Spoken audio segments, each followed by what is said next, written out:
अगर आप किसी भी एग्ज़ाम की तैयारी कर रहे हैं तो ये बुक आपके लिए बहुत इंपॉर्टेंट है, जो कि पॉकेट जीके का ये बुक है, जो कि सामान्य ज्ञान बुक है। खान सर द्वारा ये बुक लिखा हुआ है और ये बुक बहुत ही इम्पॉर्टेंट है किसी भी एग्ज़ाम के लिए। यहाँ पे आप देख सकते हैं विश्व सूची में, जैसे हो गया इतिहास, प्राचीन भारत, मध्य कालीन भारत हो गया, आधुनिक भारत हो गया, और आज हमारा टॉपिक रहेगा आधुनिक भारत से। अगर इस टॉपिक में अगर चाहते हैं कि इस टॉपिक को कवर किया जाए तो आप इसको ज़रूर कमेंट कीजिएगा। भूगोल हो गया, इकोनॉमिक्स हो गया, सामान्य विज्ञान, किसी भी टॉपिक से अगर चाहते हैं कि आपकी एग्ज़ाम के लिए इम्पोर्टेंट है तो उस पर आप ज़रूर कमेंट कीजिएगा। चलिए बिना देर किए हम लोग वीडियो की तरफ बढ़ते हैं। जैसे में इसका 10-12 मिनट का एक वीडियो बन चुका है, जो कि आधुनिक भारत का है। छोटा सा एक वीडियो बना हुआ है, आप उसको ज़रूर देखें। और आज हम लोग कवर करेंगे भारत में यूरोपीय व्यापारिक कंपनियों का आगमन, जो कि आपके लिए रिवीजन के पर्पज़ से ये बहुत ही ज़रूरी है। तो हम लोग स्टार्ट करते हैं यहाँ से। जैसे यहाँ पे दिया हुआ है, पुर्तगाली वास्को डी गामा ने 17 मई 1498 ईस्वी को पश्चिमी तट पर स्थित कालीकट, वर्तमान नाम कोझिकोड बंदरगाह पहुंचकर भारत और यूरोप के मध्य नए समुद्री मार्ग की खोज की। वास्को डी गामा के बाद 1500 ईस्वी में दूसरा पुर्तगाली यात्री Pedro Alvarez Cabral Calicut Bharat आया। इसके द्वारा 1505 ईस्वी में श्रीलंका की खोज की गई थी। 1503 ईस्वी में अल्फोंसो द अलबुकर्क द्वारा कोचीन में दुर्ग किला बनवाया, जो भारत में प्रथम यूरोपीय दुर्ग भी था। पुर्तगालियों द्वारा 1503 ईस्वी में कोचीन में अपनी प्रथम व्यापारिक कोठी फैक्ट्री की स्थापना की एवं अपनी दूसरी फैक्ट्री 1505 ईस्वी में कन्नूर में स्थापित की थी। 1505 ईस्वी में फ्रांसिस्को द अल्मेडा 1505 से 1509 ईस्वी भारत में प्रथम पुर्तगाली वायसराय बनकर आया।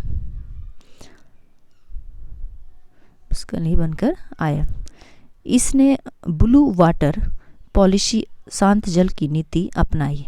1509 ईस्वी में अल्फोंसो द अलबुकर्क को पुर्तगालियों का वायसराय नियुक्त किया। इसको भारत में पुर्तगाली साम्राज्य का वास्तविक संस्थापक माना जाता है। बारबोसा ने अलबुकर्क के दूरभाषी के रूप में कार्य किया। इसने 1510 ईस्वी में बाजीपुर के शासक यूसुफ आदिल शाह से गोवा की लड़ाई लड़ी और गोवा जीता। इंक्विजिशन पुर्तगालियों के द्वारा स्थापित धार्मिक न्यायाधिकरण थे। पुर्तगाली खुद को सागर का स्वामी कहते थे। अलबुकर्क ने गोवा में सती प्रथा पर प्रतिबंध लगाया। वायसराय नीनू डी कुन्हा 1529 से 38 ईस्वी द्वारा 1530 ईस्वी में कोचीन के स्थान आमेड काफिला को अपनाया। पुर्तगालियों द्वारा हिंद महासागर में जहाज़ों की जारी आज्ञा पत्र काटोज कहलाते थे। एस्तादे द इंडिया पुर्तगाली कंपनी का नाम था। सन थोमे दक्षिणी पूर्वी तट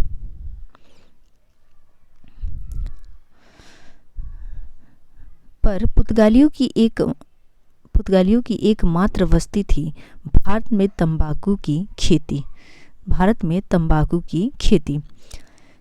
जहाज निर्माण पुर्तगालियों ने शुरू किया। पुर्तगालियों द्वारा 1556 ईस्वी में गोवा में प्रथम प्रिंटिंग प्रेस की स्थापना की। पुर्तगालियों ने भारत में गोथिक स्थापत्य शैली की शुरुआत की।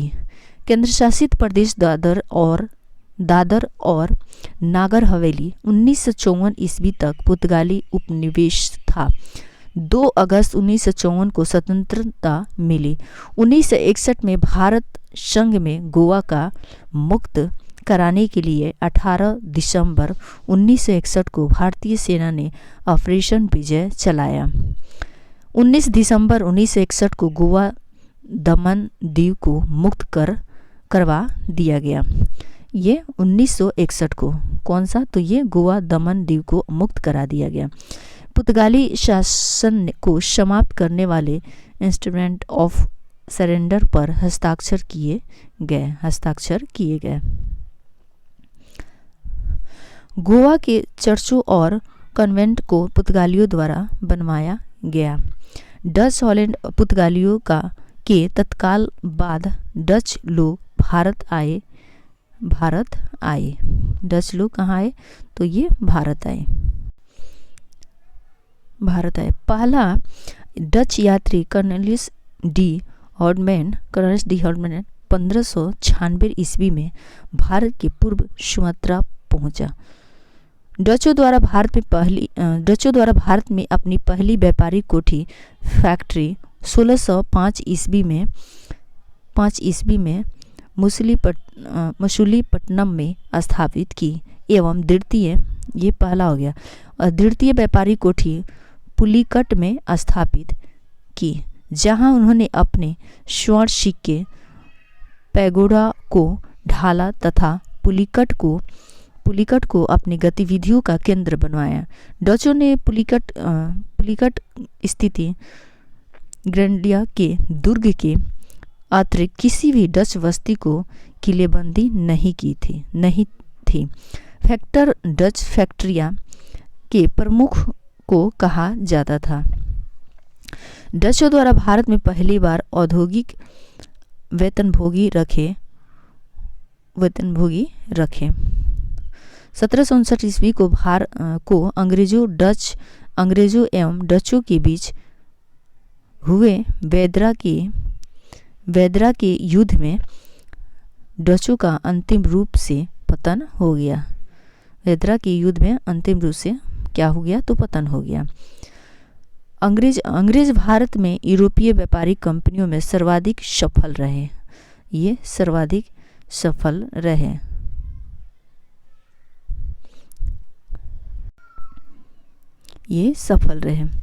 थॉमस स्टीफन भारत आने वाला प्रथम अंग्रेज नागरिक था, जो पादरी के वेश में पुर्तगालियों के साथ 24 अक्टूबर 1579 ईस्वी को गोवा आया तथा दूसरा अंग्रेज नागरिक राल्फ फिच था। मुगल सम्राट अकबर के दरबार में आने वाला पहला अंग्रेज व्यापारी राल्फ फिच था, जिसने सूरत में व्यापार हेतु फरमान प्राप्त करने का प्रयास किया। ब्रिटिश कंपनियों में से सर्वप्रथम लिवेंट कंपनी को 1593 ईस्वी में भारत में व्यापार हेतु अधिकार पत्र प्राप्त हुआ था। 1599 ईस्वी में जॉन मिल्डन हॉल नामक ब्रिटिश यात्री थल मार्ग से भारत आने वाला प्रथम अंग्रेज था। 24 सितंबर 1599 ईस्वी में अंग्रेज ईस्ट इंडिया कंपनी की स्थापना हुई। कब? तो ये 1599 ईस्वी में, जिसे 31 दिसंबर 1600 ईस्वी में महारानी एलिजाबेथ प्रथम ने पूर्व के साथ व्यापार हेतु 15 वर्षों का अधिकार पत्र प्रदान किया, जिसे बाद में जेम्स प्रथम ने 1609 ईस्वी में अनिश्चित काल हेतु बढ़ा दिया था। साथ ही यह प्रावधान भी किया कि इसको 2 वर्ष की पूर्व सूचना देकर समाप्त भी किया जा सकता है। ईस्ट इंडिया कंपनी का आरंभिक नारा था भूभाग नहीं व्यापार। प्रथम गवर्नर थॉमस सिमथम था। भारत आने वाला कंपनी का प्रथम जहाज हेक्टर था, जिसको हॉकिंस 24 अगस्त 1608 ईस्वी को लेकर पहुंचा। इस काफिले में रेड ड्रैगन नामक जहाज भी शामिल था, जिसका कमांडर विलियम कलिंग था। कैप्टन हॉकिंस मुगल दरबार में जाने वाला प्रथम अंग्रेज था, जो जेम्स प्रथम के राजदूत के रूप में अप्रैल 1608 ईस्वी में जहांगीर के दरबार में पहुंच यानी पहुंचा था। जहांगीर ने हॉकिंस को सूरत में व्यापार की अनुमति दी। फिर अंग्रेजों ने 1608 ईस्वी में सूरत में फैक्ट्री स्थापित की, किंतु पुर्तगालियों के विरोध के कारण अनुमति रद्द कर सूरत छोड़ने का आदेश दिया। किंतु सूरत के व्यापारियों ने कैप्टन वेस्ट के अधीन 2 अंग्रेजी जहाज़ों को सूरत में रहने की अनुमति दी। 1611 ईस्वी में दक्षिणी पूर्वी समुद्र तट पर सर्वप्रथम अंग्रेजों द्वारा मछलीपट्टनम में व्यापारिक कोठी की स्थापना की। 1612 ईस्वी में कैप्टन वेस्ट ने सूरत बंदरगाह को जीतकर पुर्तगालियों का एकाधिकार समाप्त कर दिया गया। यह परिणाम स्वरूप 6 फरवरी 1613 ईस्वी को जहांगीर ने एक शाही फरमान के द्वारा अंग्रेजों को सूरत में थॉमस एल्सवर्थ के नियंत्रण में व्यापारिक कोठी स्थापित करने की अनुमति दी। 1612 ईस्वी के शवाली के युद्ध में अंग्रेजों ने पुर्तगालियों को हराया था। इस युद्ध के बाद पुर्तगालियों का वाणिज्यिक का अधिकार समाप्त हुआ। इस युद्ध के बाद अंग्रेजों ने नौसेनाएं विकसित की थी। 1615 ईस्वी में सम्राट जेम्स प्रथम द्वारा सर थॉमस रो को अपना राजदूत नियुक्त कर मुगल सम्राट जहांगीर के दरबार में भेजा, जो फरवरी 1619 ईस्वी तक भारत में रहा। सर थॉमस रो जहांगीर एवं खुर्म शाहजहां से अंग्रेजों हेतु कुछ व्यापारिक छूट प्राप्त करने में कामयाब हुआ।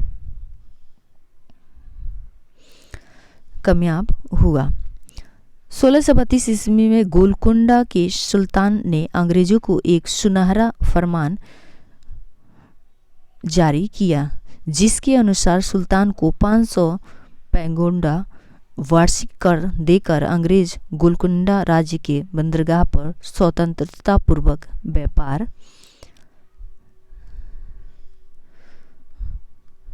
कर सकते थे।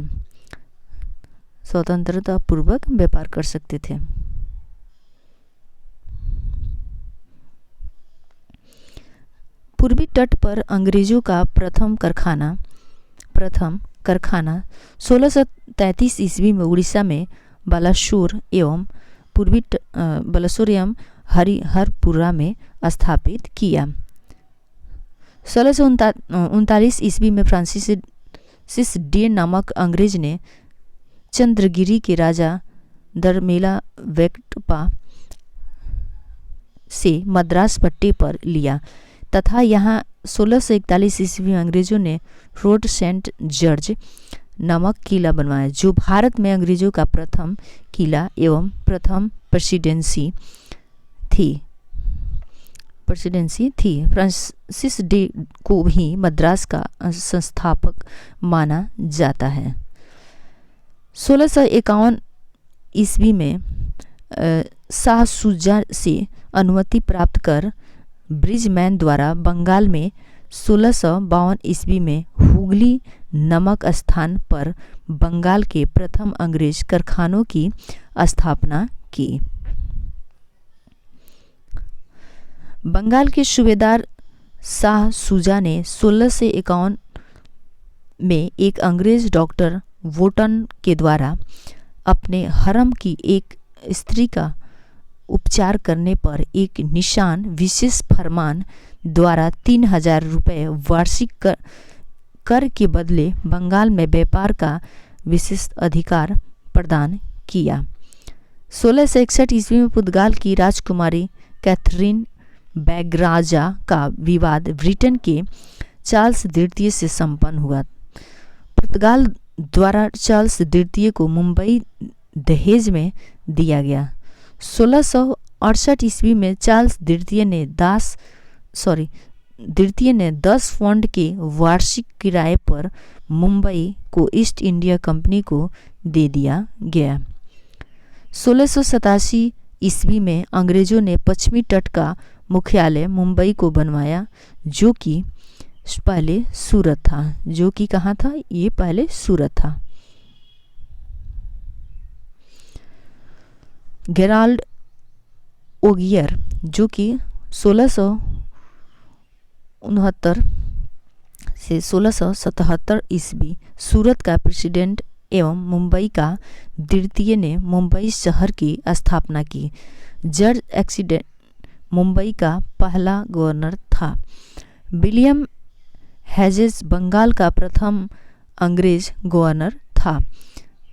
1698 से 99 ईस्वी में बंगाल के सूबेदार अजीमुशान की अनुमति प्राप्ति के बाद कंपनी ने जमींदार इब्राहिम खां से 1200 रुपये में तीनों गांवों गोविंदपुर, सुतनाती एवं कालीकत्ता की जमींदारी खरीद की। इनको मिलाकर आधुनिक कलकत्ता की नींव 1699 में जॉब चरनाक द्वारा डाली गई।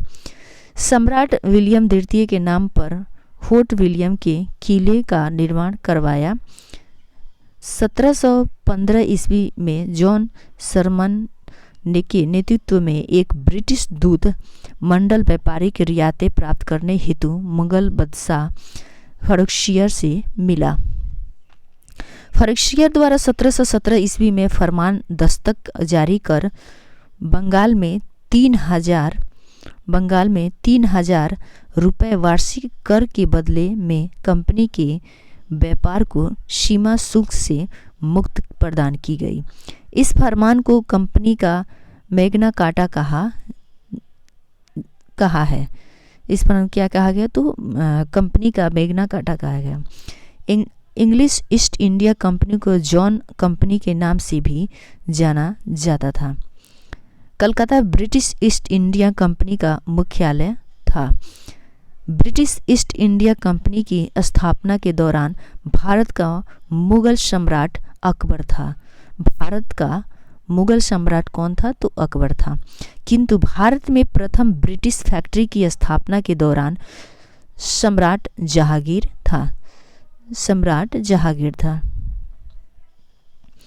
डेनमार्क की ईस्ट इंडिया कंपनी 1616 ईस्वी में स्थापित हुई।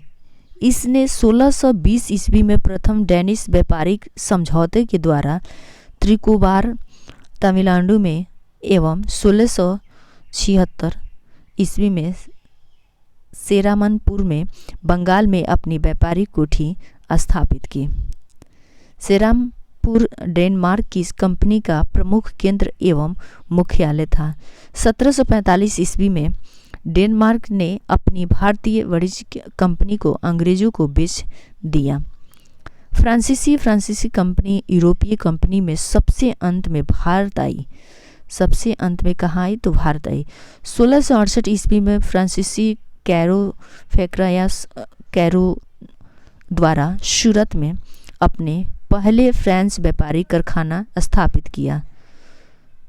1669 ईस्वी में मैकोरा ने गोलकुंडा के सुल्तान से आज्ञा प्राप्त कर मसूलीपट्टनम में दूसरी फ्रेंच फैक्ट्री स्थापित की। बंगाल के तत्कालीन नवाब इब्राहिम खान ने 1673 ईस्वी में हुगली नदी के किनारे चंद्रनगर स्थापित किया था। फ्रांसीसी व्यापारी कंपनी ने 1673 ईस्वी में पांडिचेरी में अपने ठिकाने बनाए।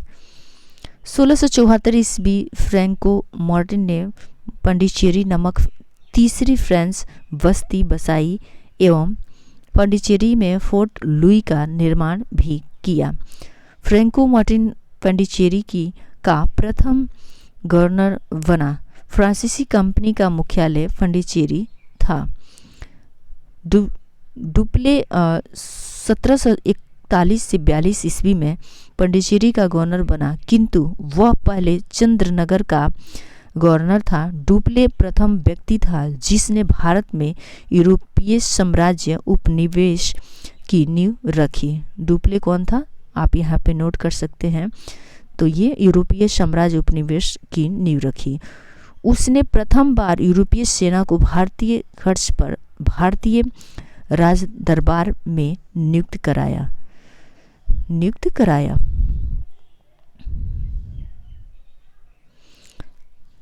1746 से 1761 ईस्वी के मध्य 3 अंग्ल फ्रांस युद्ध कर्नाटक युद्ध हुए। प्रथम आंग्ल फ्रांस युद्ध 1746 से 48 ईस्वी में ऑस्ट्रेलिया के उत्तराधिकारी की युद्ध से प्रभावित था, जो 1748 में ए ला साप्ल की संधि द्वारा ऑस्ट्रेलिया का अधिकार युद्ध समाप्त हुआ और इसी संधि के तहत प्रथम आंग्ल फ्रांस युद्ध समाप्त हुआ। दूसरा आंग्ल फ्रांस युद्ध 1754 ईस्वी में हुआ।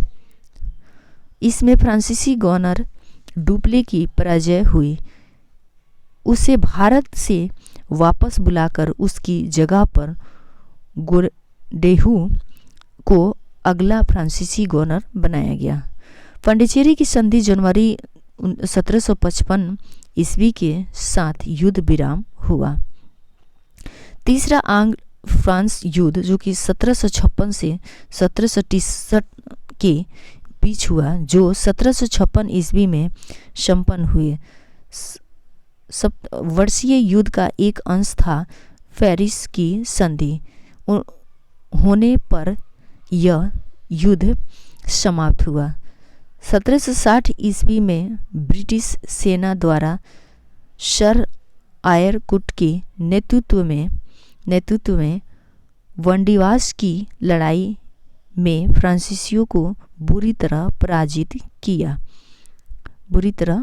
किया। भारत में फ्रांसीसियों की प्रथम कोठी फ्रैंको कैरो के द्वारा सूरत में 1668 ईस्वी में स्थापित की गई। 1674 ईस्वी में फ्रांसीसी कंपनी के निर्देशक फ्रांसीसी मार्टिन ने वैली कोडापुरम के सूबेदार शेर खा लोदी से पंडुचेरी नामक एक गांव प्राप्त किया, जो कालांतर में पांडिचेरी के नाम से जाना गया।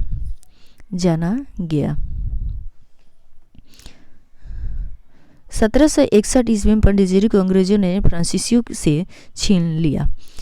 1763 ईस्वी में संपन्न हुए पेरिस संधि के द्वारा अंग्रेजों ने चंद्रनगर को छोड़ शेष अन्य प्रदेशों को वापस दे दिया, जो 1749 ईस्वी तक फ्रांसीसियों कब्जे में थे तथा यह प्रदेश भारत की आज़ादी तक फ्रांसीसियों के कब्जे में रहे। 1789 से फ्रांस में व्यापक सामाजिक और राजनीतिक उथल-पुथल का दौर शुरू हुआ। फ्रांसीसी शासन के 280 वर्षों के बाद 1954 ईस्वी में पांडिचेरी भारत का केंद्र शासित प्रदेश बना। ये क्वेश्चन बहुत ही VVI है, आप इसको ज़रूर नोट कर लीजिएगा। और हमारा वीडियो अच्छा लगे तो प्लीज़ लाइक शेयर सब्सक्राइब ज़रूर कीजिएगा। तो यहाँ आप देख सकते हैं फ्रांसीसी शासक के 280 वर्षों के बाद 1954 ईस्वी में पांडिचेरी भारत का केंद्र शासित प्रदेश बना। तो ये बहुत ही इम्पोर्टेंट क्वेश्चन है, आप इसको ज़रूर नोट कर लीजिएगा। यहाँ आप देख सकते हैं बंगाल पर अंग्रेजों का आधिपत्य। मुगल साम्राज्य के अंतर्गत शामिल प्रांतों में बंगाल सर्वाधिक संपन्न राज्य था। क्या था? तो ये संपन्न राज्य था। मुगल कालीन बंगाल में आधुनिक पश्चिमी बंगाल, बिहार, बांग्लादेश एवं उड़ीसा शामिल थे। बंगाल में डच, अंग्रेज और फ्रांसीसियों ने व्यापारिक कोठियाँ स्थापित की थी, जिसमें हुगली सर्वाधिक महत्वपूर्ण थी। हुगली क्या थी? तो ये सर्वाधिक महत्वपूर्ण थी। 1651 ईस्वी में शाह शुजा से इजाज़त लेकर ब्रिटिश ईस्ट इंडिया कंपनी ने बंगाल के हुगली में अपनी प्रथम कारखाना स्थापित किया था। तो ये भी VVI क्वेश्चन है। बंगाल में स्वतंत्रता राज्य की बुनियाद मुर्शिद कुली खां दक्षिण भारत का एक ब्राह्मण ने डाली थी, जिसे 1701 ईस्वी में बादशाह और अंग्रेजी के द्वारा सीधे तौर पर बंगाल का अंतिम नायब सूबेदार नियुक्त किया था, किंतु वह मुगल बादशाह को राजस्व भेजता था। 1704 ईस्वी में मुर्शिद कुली खां ने अपनी राजधानी ढाका से मुर्शिदाबाद भागीरथी नदी के तट पर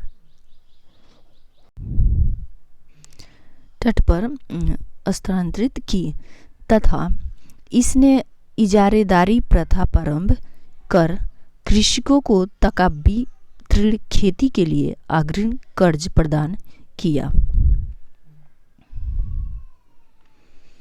इसका उत्तराधिकारी सुजाउद्दीन इसका दामाद था। 1740 ईस्वी में घेरिया के युद्ध में बिहार के सर सूबेदार अली वर्दी खां ने सरफराज का वध कर बंगाल का नवाब बना तथा अपने शासनकाल में मुगलों को राजस्व देना बंद कर दिया एवं इसके शासनकाल में बंगाल इतना समृद्धशाली बना कि बंगाल को भारत का स्वर्ग कहा जाने लगा। बंगाल को भारत का क्या कहा जाने लगा? तो ये स्वर्ग कहा जाने लगा। 1756 ईस्वी में वर्दी खां की मृत्यु के बाद उसका दामाद सिराजुद्दौला मिर्जा मोहम्मद बंगाल का नवाब बना। तो यहाँ आप लोग नोट कर लीजिएगा। इनके विरोधियों में पूर्णिया के नवाब शौकत जंग, चचेरा भाई घसीटी बेगम, मौसी एवं सेनापति मीर जाफर अली वर्दी खां का बहनोई प्रमुख थे। 15 जून 1756 ईस्वी को नवाब सिराजुद्दौला ने कंपनी के कार्यों से तंग आकर कलकत्ता पर आक्रमण किया एवं कलकत्ता का नाम अलीनगर रखा। कलकत्ता का नाम पुराना अलीनगर रखा। मनिक चंद को किले का प्रभारी नियुक्त किया गया। सिराजुद्दौला ने 20 जून 1756 ईस्वी को फोर्ट विलियम पर अधिकार करके 146 अंग्रेज स्त्री, पुरुष एवं बच्चों को एक छोटी सी कोठरी में बंद किया। अगली सुबह इनमें से केवल 30 व्यक्ति जीवित रहे। अंग्रेज इतिहासकारों ने इसे काल कोठरी त्रासदी, ब्लैक होल त्रासदी की संज्ञा दी।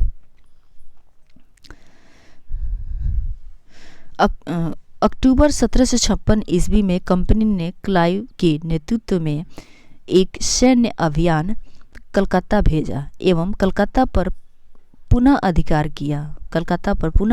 किया, जिसके परिणाम स्वरूप फरवरी 1757 को कंपनी एवं सिराज के मध्य अलीनगर की संधि संपन्न हुई।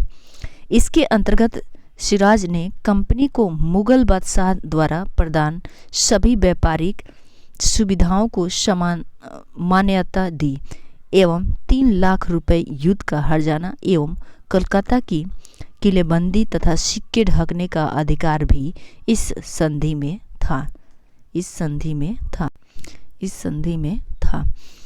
23 जून 1757 ईस्वी को बंगाल के मुर्शिदाबाद जिले के पालसी गांव भागीरथी नदी के तट में क्लाइव एवं सिराजुद्दौला की सेना के मध्य युद्ध हुआ। किनके? तो यहाँ पे आप देख सकते हैं क्लाइव एवं सिराजुद्दौला। किंतु मीर जाफर या लतीफ खां एवं राय दुर्लभ के विश्वासघात के कारण नवाब पराजित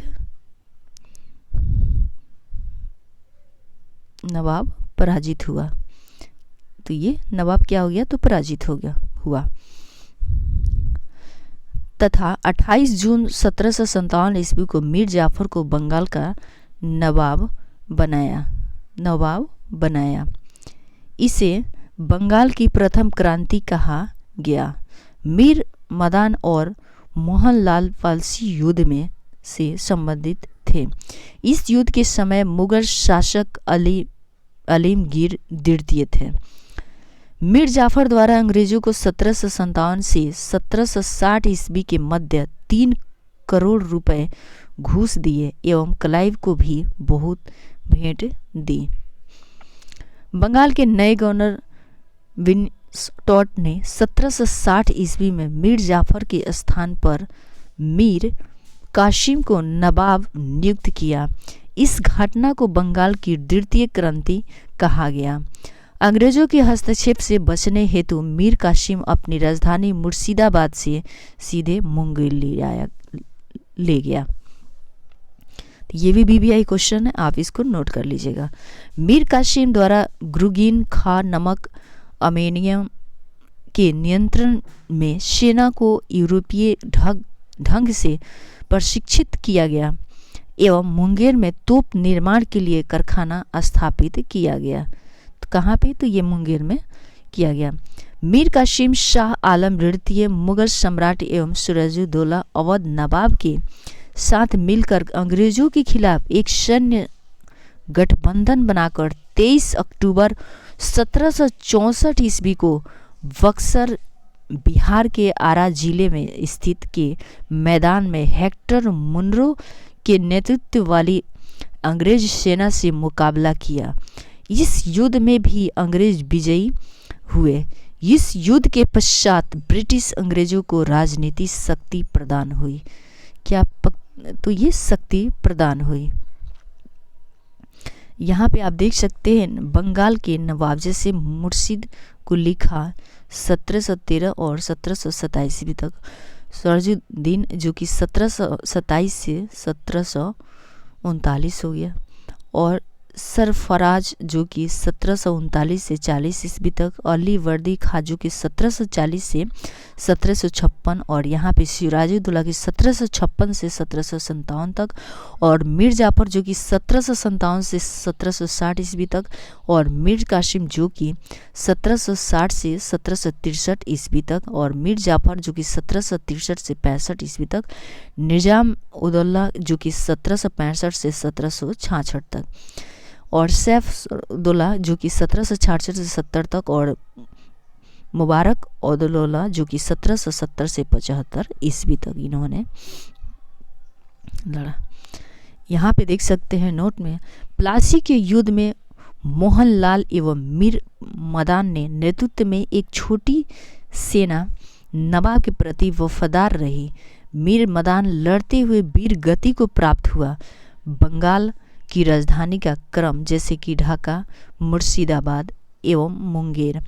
12 अगस्त 1765 ईस्वी को क्लाइव ने मुगल बादशाह शाह आलम से इलाहाबाद की पहली संधि की एवं अवध के नवाब सिराजुद्दौला से 16 अगस्त 1765 ईस्वी को इलाहाबाद की दूसरी संधि की। यहाँ पे आप देख सकते हैं अंग्रेजों के मैसूर से संबंध है जो कि बहुत ही BBI है। मैसूर पूर्व में विजयनगर राज्य के अधीन था। 1612 में वेंकट तृतीय विजयनगर के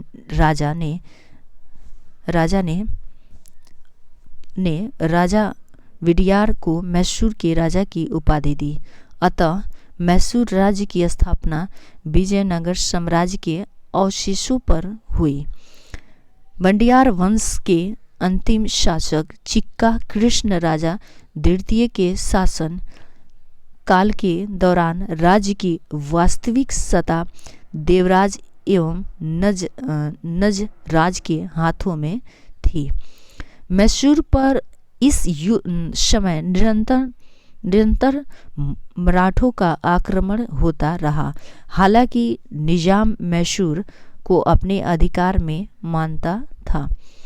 1719 ईस्वी में संपन्न हुए दिल्ली समझौते के तहत मुगल सम्राट द्वारा मैसूर से चौथे असूली का अधिकार मराठों को दे दिया था। 1749 ईस्वी में हैदर अली ने अपने सैनिक जीवन की शुरुआत नंजराज के सैनिक अधिकारों के रूप में की।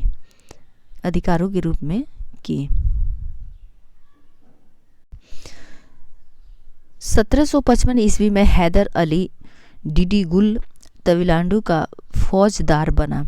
इसी वर्ष हैदर अली द्वारा डिंडीगुल में तोप गोला बारूद बनाने का कारखाना फ्रांसीसियों की मदद से स्थापित किया गया।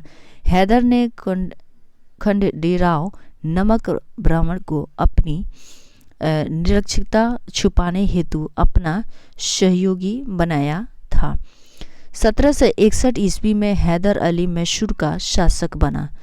1764 से 1766 एवं 1771 ईस्वी में हैदर अली पर मराठों के आक्रमण हुए। 1764 में हेलीवली के युद्ध में हैदर को मराठों द्वारा पराजित होना पड़ा। यूरोपीय आधार पर सैनिक प्रशिक्षण का सूत्रपात कराने वाला हैदर अली प्रथम भारतीय शासक था। हैदर अली 1782 ईस्वी में द्वितीय आंग्ल मैसूर युद्ध के दौरान वीरगति को प्राप्त हो गया। इस युद्ध के बाद मंगलोर का संधि हुए हैदर अली का उत्तराधिकारी टीपू सुल्तान बना। हैदर अली का पुत्र हुआ। 1784 ईस्वी में टीपू सुल्तान ने साम्राज्य को 7 प्रांतों में विभाजित किया, जिन्हें आपसी टुकड़ी कहते थे। पाश्चात्य प्रशासनिक व्यवस्था को असंत अपनाने वाला टीपू सुल्तान प्रथम भारतीय शासक था। टीपू सुल्तान द्वारा फ्रांसीसी क्रांति से प्रभावित होकर श्रीरंगपट्टनम में जैकोबिन क्लब की स्थापना की एवं उसका सदस्य बना।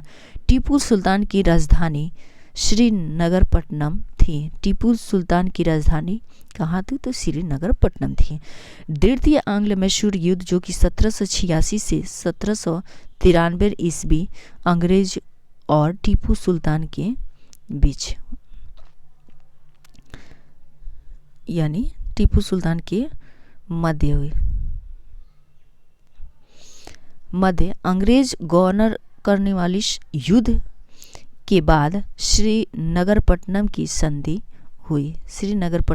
संधि हुई, जिसमें मालाबार अंग्रेजों को सौंप दिया गया।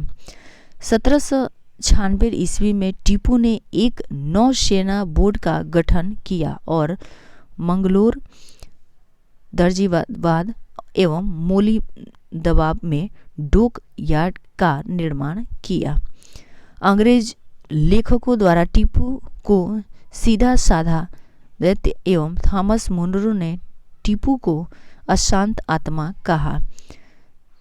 फोर्थ आंग्ल मैसूर युद्ध श्रीरंगपट्टनम की लड़ाई के दौरान 1799 ईस्वी में टीपू की मृत्यु हो गई। टीपू सुल्तान को शेर ए मैसूर कहा जाता था।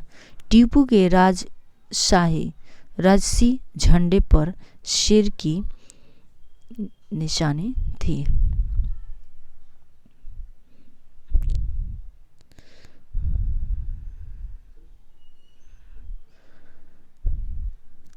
शेर की तस्वीर थी।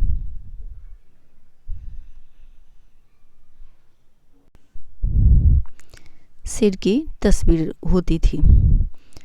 यहाँ पे देख सकते हैं। चतुर्थ मैसूर युद्ध के उपरांत मैसूर के विलय के बाद गवर्नर जनरल वेलेस्ली ने घोषणा की कि पूर्व का साम्राज्य हमारे पैरों में है एवं अब भारत हमारा है। अंग्रेजों ने वाडियार वंश के एक बालक कृष्ण राय को मैसूर की गद्दी पर बैठाया एवं उसे मैसूर का एक छोटा सा भाग देकर टीपू के परिवार के सभी सदस्यों को वेलिवल में कैद कर लिया गया। 1831 में लॉर्ड वेल्टिक ने कुशासन के आरोप में मैसूर का प्रशासन कंपनी के हाथ में लिया तथा लॉर्ड रिपन ने 1881 ईस्वी में वेल्टिक द्वारा हड़पे गए मैसूर राज्य को दोबारा से पुराने अडियार राजवंश को लौटा दिया। यहाँ पे आप देख सकते हैं प्रथम प्रमुख जो युद्ध है कब कब हुए, जैसे प्रथम आंग्ल में शुरू हुआ 1767 से ये यहाँ पे 69 तक, और इसके जो गवर्नर जनरल जो थे लॉर्ड बेरेलॉस्ट थे। महत्वपूर्ण संधियाँ थी मद्रास की संधि, जो कि आप यहाँ देख सकते हैं। द्वितीय आंग्ल मैसूर युद्ध देख सकते हैं 1780 से 84, इसके गवर्नर जनरल थे वारेन हेस्टिंग, जो कि मंगलौर की संधि हुआ था। और यहाँ पे तृतीय मैसूर युद्ध देख सकते हैं 1790 से 92 तक, और इसके गवर्नर थे कॉर्नवालिस, जो कि महत्वपूर्ण संधियाँ थी श्रीरंगपट्टनम की संधि। चतुर्थ आंग्ल मैसूर युद्ध यहाँ पे देख सकते हैं 1799 से, इसके गवर्नर जनरल थे लॉर्ड वेलेस्ली, जो कि मैसूर सहायक संधि थे। नोट में यहाँ देख सकते हैं इस युद्ध में मराठा अंग्रेजों की संयुक्त सेना एवं हैदराबाद के निजाम मैसूर के खिलाफ लड़ रहे थे। 1760 ईस्वी में बंदीवास के युद्ध में अंग्रेजों ने सर आयकर कुट के नेतृत्व में लाली के नेतृत्व वाली फ्रांसीसी सेना को पराजित किया। सेना को क्या किया? तो पराजित किया। यहाँ पे आप देख सकते हैं सिख एवं अंग्रेज।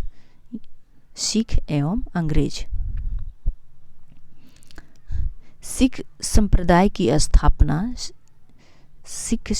की स्थापना गुरु नानक प्रथम गुरु ने की थी। कौन किया था? तो ये प्रथम गुरु, जो कि बहुत ही VVI क्वेश्चन है, ये हर एग्जाम में ये पूछता है। गुरु नानक के अनुयायी ही सिख कहलाए।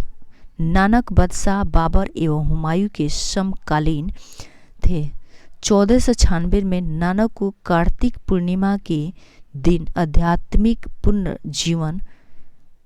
जीवन का अभ्यास हुआ। नानक ने गुरु का लंगर नामक निःशुल्क सहभागी भोजनालय की शुरुआत की।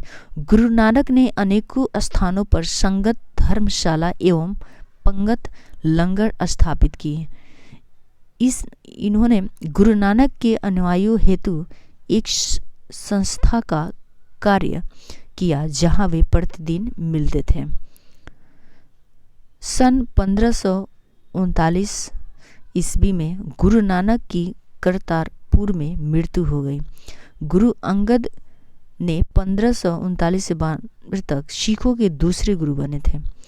गुरु अंगद ये दूसरे गुरु थे। इनका प्रारंभिक नाम लाहना था। इन्होंने लंगर व्यवस्था नानक द्वारा शुरू की को अस्थायी बनाया रखा एवं गुरुमुखी लिपि का आरंभ किया। इन्होंने गुरुमुखी लिपि का आरंभ किया। गुरु अमरदास, जो कि 1592 से 1574 ईस्वी में सिखों के तीसरे गुरु हुए। ये तीसरे गुरु बने थे। गुरु अमरदास ने हिंदुओं से अलग होने वाले कई कार्य किए, जिससे हिंदुओं से अलग विवाह पद्धति लॉन को प्रचलित किया। अकबर ने गुरु अमरदास से गोविंदवाल जाकर भेंट की एवं गुरु पुत्री बीबी भानी को कई गांव दान में दिए। अमरदास द्वारा 22 गद्दियों की स्थापना कर प्रत्येक पर एक महंत की नियुक्ति की। रामदास, जो कि 1581 ईस्वी तक बीबी भानी के प्रति सिखों के चौथे गुरु बने। अकबर द्वारा बीबी भानी को 500 बीघा भूमि दी गई। इसी भूमि पर गुरु रामदास द्वारा अमृतसर नमक जल से खुदवाया एवं अमृतसर नगर स्थापित किया एवं स्वर्ण मंदिर की नींव रखी। गुरु रामदास द्वारा अपने तीसरे बेटे अर्जुन को गुरु का पद सौंपा। यहीं से गुरु पद प्रतीक बना। गुरु अर्जुन 1581 से 1606 ईस्वी में सिखों के 5वें गुरु हुए। इन्होंने आदि ग्रंथ गुरु ग्रंथ साहिब की रचना की।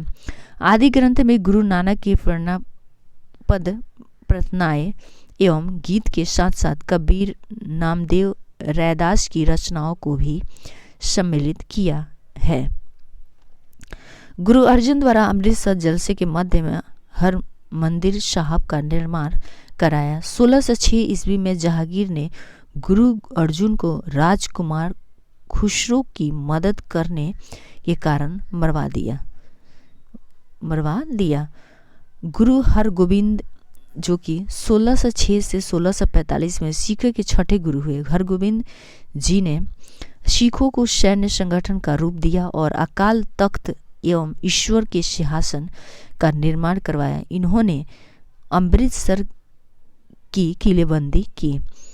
गुरु हरराय जो कि 1645 से 61 ईस्वी में सिखों के 7वें गुरु हुए और गुरु हरकिशन जो कि 1661 से 64 में सिखों के 8वें गुरु हुए। इन्होंने दिल्ली जाकर गुरुपद के बारे में औरंगजेब को समझाना पड़ा तथा चेचक से इनकी मृत्यु हो गई। गुरु तेग बहादुर जो कि 1664 से 75 ईस्वी सिखों के 9वें गुरु हुए।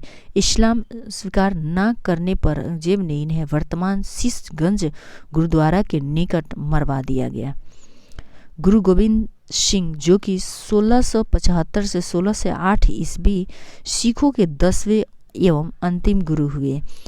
इनका जन्म 1666 ईस्वी में पटना में हुआ था।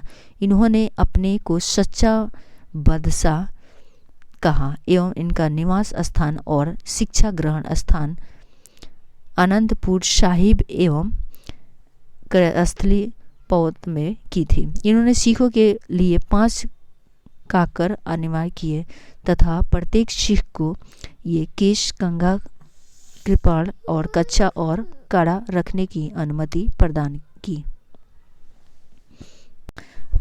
की जो कि सभी को अपने नाम के अंत में सिंह शब्द जोड़ने को कहा। गुरु गोविंद सिंह ने फारसी में जफरनामा लिखा तथा इन्होंने इनके 2 पुत्र फतेह सिंह एवं जोरावर सिंह को सरहिंद के मुगल फौजदार वजीर द्वारा दीवार में चिनवा दिया। 1699 ईस्वी में गुरु गोविंद सिंह ने खालसा पंथ वैशाखी के दिन की स्थापना की एवं पाहुल प्रणाली जंत्र मंत्र एवं तंत्र विधि से हुए तैयार जल को पाहुल अमृत कहते हैं। शुरुआत भी गुरु गोविंद सिंह ने की। गुरु गोविंद सिंह ने सिखों के धार्मिक ग्रंथ आदि ग्रंथ को वर्तमान रूप दिया तथा कहा कि अब गुरुवाणी सिख संप्रदाय के रूप का काम करेगी।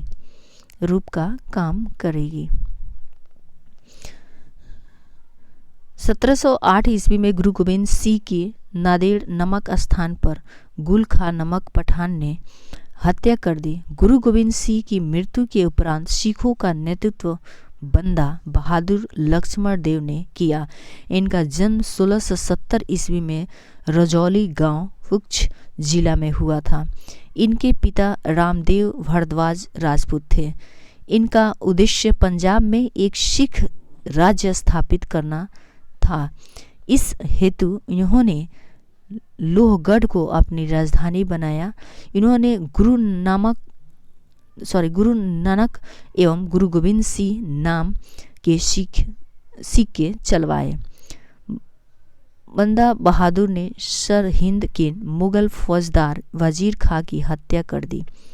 मुगल बादशाह फर्रुखसियर के फरमान पर 1716 ईस्वी में बंदा सिंह की गुरुदासपुर नागल नामक स्थान पर पकड़कर हत्या की गई। बंदा बहादुर ने शहादरा कलीगढ़ी नाम से विख्यात में हजारों मुगल सैनिकों की मौत की घाट उतरवा दिया था। नादिर शाह 1739 ईस्वी में अहमद शाह अब्दाली 1767 की आक्रमण ने पंजाब में सिख शक्ति को काफ़ी हानि पहुंचाया। बंदा के मरने के बाद सिख कई छोटे टुकड़ों में बट गए थे। 1748 ईस्वी में नवाब कपूर सिंह ने सभी जत्थों के रूप में संगठित किए तथा इन्हें दल खालसा का नाम दिया। दल खालसा को जासा सिंह आहलूवालिया के नेतृत्व में रखा गया। 1753 ईस्वी में दल खालसा ने राखी प्रथा की शुरुआत की। इसके अंतर्गत प्रत्येक गांव को उपज का 5वां भाग लेकर दल खालसा उसकी सुरक्षा का प्रबंध करता था। इससे सिखों का राजनीतिक शक्ति के रूप में उदय हुआ। दल खालसा को 12 दलों में बांटा गया था, जिसे मिसल कहा गया। मिसल अरबी भाषा का शब्द है जिसका अर्थ समान होता है। रणजीत सिंह, इसका जन्म 2 नवंबर 1780 ईस्वी को गुजरावाला में सुकरचिकिया भिसल के मुखिया हासिल के यहाँ हुआ था। इनके दादा चरत सिंह ने 12 मिसालों के सुकरचिकिया मिसल को मुख्य स्थान दिया। 1798 से 99 में रणजीत सिंह ने लाहौर का शासक बना। सिंह साम्राज्य की नींव 1799 में महाराजा रणजीत सिंह द्वारा लाहौर विजय अभियान के दौरान पड़ी थी। इनकी राजधानी लाहौर थी। 25 अप्रैल 1809 को चार्ल्स मैटफॉल तथा महाराजा रणजीत सिंह के मध्य अमृतसर की संधि संपन्न हुई। रणजीत सिंह के राज्य को 4 सूबों में बांटा गया: पेशवर, कश्मीर, मुल्तान एवं लाहौर। रणजीत सिंह ने अमृतसर की स्थिति हरमिंदर साहिब गुरुद्वारे स्वर्ण मंदिर का सौंदर्यीकरण बनवाया था।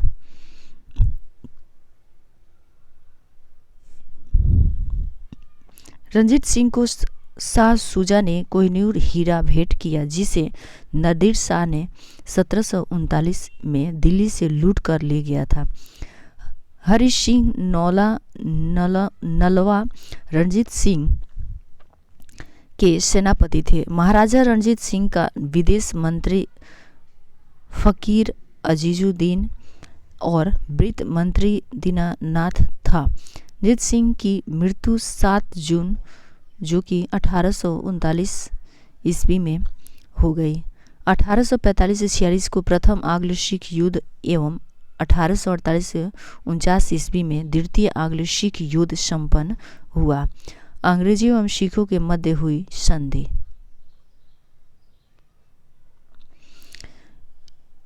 पहला है लाहौर की संधि, जो कि 9 मार्च 1846 को दोनों पक्षों में हुई। इसी के साथ प्रथम आंग्लो सिख युद्ध समाप्त हुआ। भैरोवाल की संधि, जो कि 22 दिसंबर 1846 ईस्वी को हुई। इस संधि के अंतर्गत राजा दिलीप सिंह के संरक्षण के लिए ब्रिटिश सेना का प्रवास पंजाब में स्वीकार लिया गया। 20 अगस्त 1847 ईस्वी को महारानी जिंदा को राजा दिलीप सिंह से अलग कर और 48,000 रुपये वार्षिक पेंशन देकर शेखपुरा भेज दिया गया। प्रथम चिलियानवाला की लड़ाई द्वितीय आंग्लो सिख युद्ध के दौरान सिख नेता शेर सिंह और ब्रिटिश कमांडर गफ के बीच लड़ी गई एवं द्वितीय लड़ाई गुजरात के चिनाब नदी के किनारे चार्ल्स नेपियर के नेतृत्व में अंग्रेजों ने 21 फरवरी 1849 ईस्वी में लड़ी, जिसमें सिख बुरी तरह पराजित हुए। 29 मार्च 1849 ईस्वी को लॉर्ड डलहौजी की घोषणा के बाद संपूर्ण पंजाब का विलय ब्रिटिश राज्य में कर दिया गया। महाराजा दिलीप सिंह को 50,000 पाउंड की वार्षिक पेंशन देकर शिक्षा प्रदान करने हेतु इंग्लैंड भेज दिया गया एवं प्रसिद्ध हीरा कोहिनूर को महारानी विक्टोरिया को भेजा गया। विरासत ए खालसा नामक संग्रहालय आनंदपुरा साहिब में स्थित है। हेमंत कुंड साहिब गुरुद्वारा उत्तराखंड में है। ये भी BBI क्वेश्चन है, तो ये बहुत ही इंपॉर्टेंट है। आप इसको ज़रूर रिवीजन कीजिए। अगर आप किसी भी एग्ज़ाम की तैयारी कर रहे हैं तो आप ज़रूर इसको एक बार नहीं, जितना बार हो सके रिवीजन करें। और हमारा वीडियो अच्छा लगे तो प्लीज़ लाइक शेयर सब्सक्राइब ज़रूर करें। और नेक्स्ट हमारा टॉपिक रहेगा जो कि कंपनियों के अधीन गवर्नर जनरल बंगाल के गवर्नर। अगर आप सब्सक्राइब करते हैं तो जो भी वीडियो जाएगा तो पहले आपको नोटिफिकेशन मिलेगा।